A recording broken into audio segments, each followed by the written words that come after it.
En alguna ocasión habrás escuchado acerca de las voces del infierno, el audio que ha atemorizado a miles de personas desde los años 90. Los que aseguran que esto fue cierto no lo pueden comprobar al 100%. Lo que sí es comprobable es el lugar de los hechos. Este lugar se llama Kola, en el desierto de Bielorrusia, en el cual se encuentra un gran agujero de bastante profundidad, elaborada por científicos rusos en la década de los 80. Este proyecto tenía como fin encontrar minerales debajo de la tierra, incluso el infierno. A continuación te dejaré un reportaje que te dará más detalles al respecto.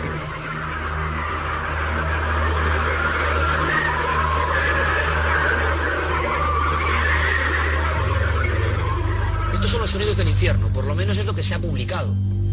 Que un grupo de investigadores en una zona inhóspita de Siberia penetró con sus perforadoras y, según declaraciones de un tal doctor Azakov, y esto se publicó en Medio Mundo, a unos 14,4 kilómetros, y estoy dando los datos concretos, repito, que se hicieron públicos en su momento. Ahora vamos a descubrirlo. Esa operación se encontró con una zona donde ese taladro entraba mucho mejor. No sabemos por qué ni por qué no.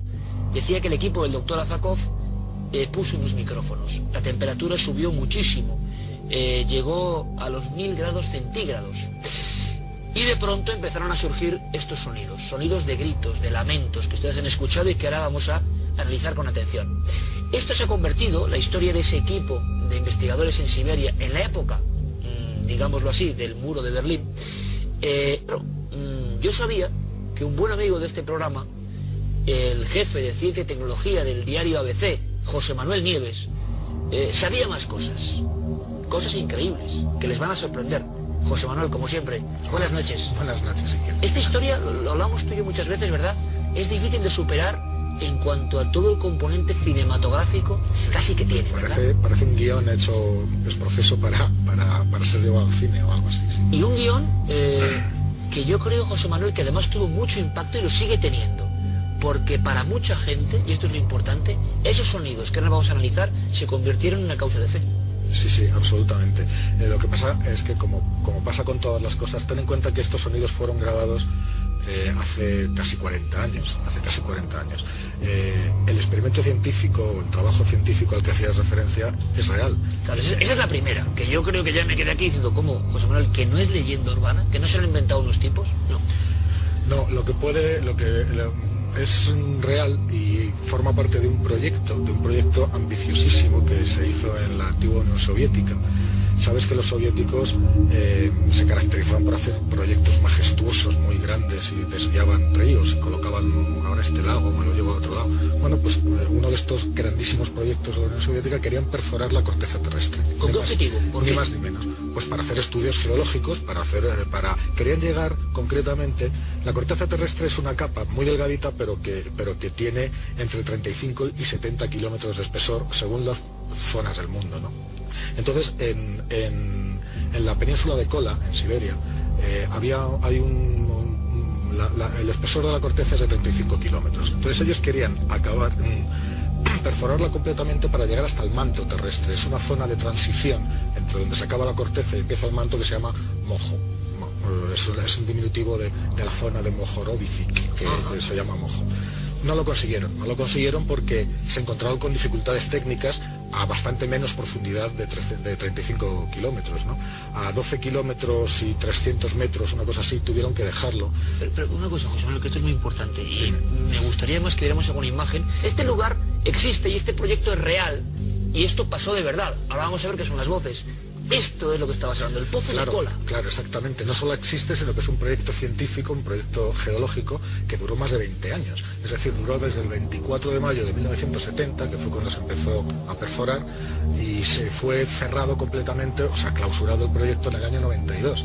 Pero se dejó de perforar un par de años antes, en el 89. Y ya te digo, a la profundidad que antes hemos dicho, ¿no? A 12.200. Es una barbaridad, es mucho más del Everest hacia abajo, ¿no? Claro, no, de hecho, es la mayor perforación que se ha hecho hasta día de hoy. Es decir, aunque hayan pasado 40 años, no se ha conseguido llegar más abajo, perforando. Y tenemos las perforadoras, me gustaría que viéramos algún detalle de esos gigantescos taladros. Entonces la historia es que este equipo existe.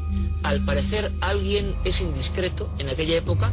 La historia creía mucha gente que era del año 90, 91, se hace pública en internet en el 95. Eso es una perforadora. Claro. ¿Esto qué es? Esto es un taladro, esto es una broca con una serie de taladros con puntas de diamante que se utilizan para perforar las rocas. Son parecidas a las tuneladoras que hacen los túneles del metro, ¿no? Lo que pasa es que esto es hacia abajo. Y claro, imagínate bajar eso más de 12 kilómetros perforando continuamente, ¿no? Vale, y nos cuenta la gente de la leyenda, la información que creíamos completamente apócrifa y que es real, que llega un momento, llega una distancia de perforación donde encuentran un gran calor. Y entonces deciden cómo grabar.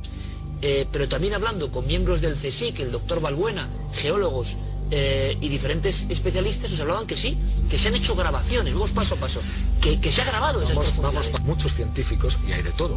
Entonces este doctor al que hacías referencia, que fue el que hizo las primeras declaraciones de que eran los sonidos del infierno, pues puede que dijera la verdad, vamos, o que él pensara que dijera la verdad. Grabaciones geológicas son bastante comunes, se hacen muchas veces. De hecho, hay grupos en Japón y grupos en Estados Unidos que utilizan las grabaciones para, digamos, escuchar el sonido de las placas tectónicas, ¿sabes?, sobre las que están los continentes, porque toda la corteza terrestre está rota en distintas placas que se mueven e interaccionan entre sí. Es decir, se chocan, se rozan, y se superponen, claro. Entonces, esos sonidos es lo que están intentando es ser capaces, a partir del sonido, de predecir los terremotos. Luego está el tema de por qué se pararon las excavaciones, las perforaciones. Entonces, hay dos versiones. La versión científica y técnica, que es la que yo puedo aportar. La cuestión es que se encontraron con casi el doble de la temperatura que ellos pensaban encontrarse a esas profundidades, y los instrumentos sencillamente no aguantaban. Entonces hubo un momento que intentaron lo que pudieron y tuvieron que suspender porque no les aguantaban los instrumentos, tuvieron que parar, y pararon a esa profundidad. Y luego surge la leyenda, ¿no? Y luego está la leyenda. Entonces, según la leyenda, que además fue difundida por algunos de los geólogos, como este doctor que tú citabas antes, dijeron que no, que el motivo no había sido ese, que no había sido un motivo técnico, y no es más que el proyecto original de la Unión Soviética no era perforar la corteza terrestre, como de hecho era, sino buscar el infierno, o sea, encontrar una prueba imagínate los soviéticos buscando el infierno. Bueno, pues se llegó a decir incluso eso, ¿no? Y que no solamente lo habían intentado, sino que lo habían conseguido. Vamos a volver a escuchar esto, y quizá incluso, José Manuel, si yo he tenido ocasión de escuchar algún otro sonido geológico, digamos, eso es lo que te iba a comentar.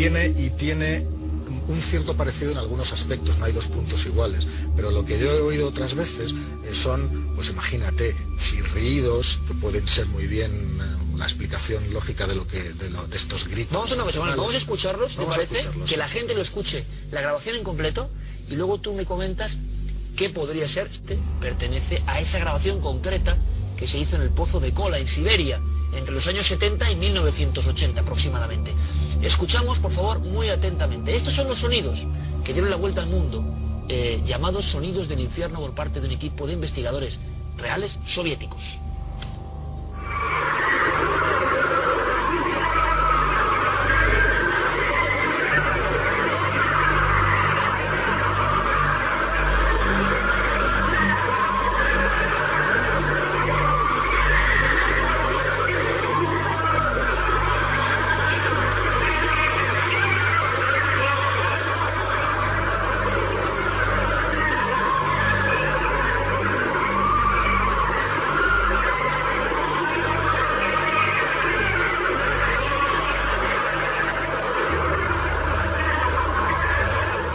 Yo creo que hay una cosa que está clara. Tú y yo que somos periodistas, tú periodista científico y siempre riguroso, y desde hace muchísimos años, esto puede ser lo que sea, pero desde luego que impresiona, y que está hecho, o bien porque fue real, o quien lo hizo intentando generar la leyenda, sabía tocar la fibra sensible más profunda, está claro, ¿eh?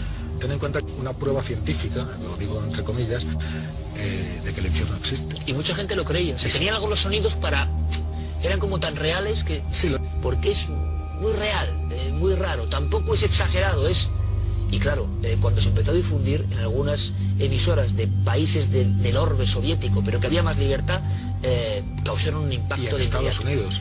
En Estados Unidos es donde llega el momento álgido, ¿no? Claro, en Estados Unidos donde es cogido directamente por por muchos grupos evangelistas y por grupos creacionistas, es decir, esto es como miel sobre hojuelas, ¿no? Para el infierno físico, no como decía Juan Pablo II, de un lugar del alma, ¿no? Y grabado por científicos serios, ¿no? Entonces, pues imagínate lo que da de sí eso. Claro, y ahora llega la gran incógnita, ¿no? La gente, muchos están diciendo, bueno, ¿y qué es? No sabemos qué es. Sabemos que el lugar existe, que los equipos grabaron, que el Pozo de Cola es una realidad, que se acabaron las obras abruptamente. Eso ya es mucho más de lo que pensábamos, que era una leyenda inventada en internet. Ahora, ¿se puede parecer algo?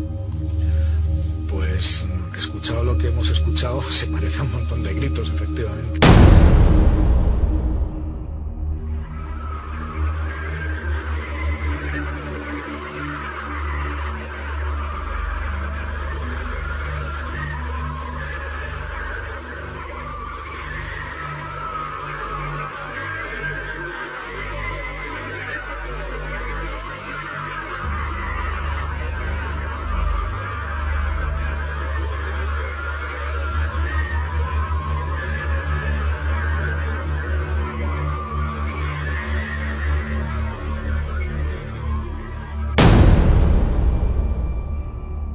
Es muy importante para nosotros que deje tus opiniones.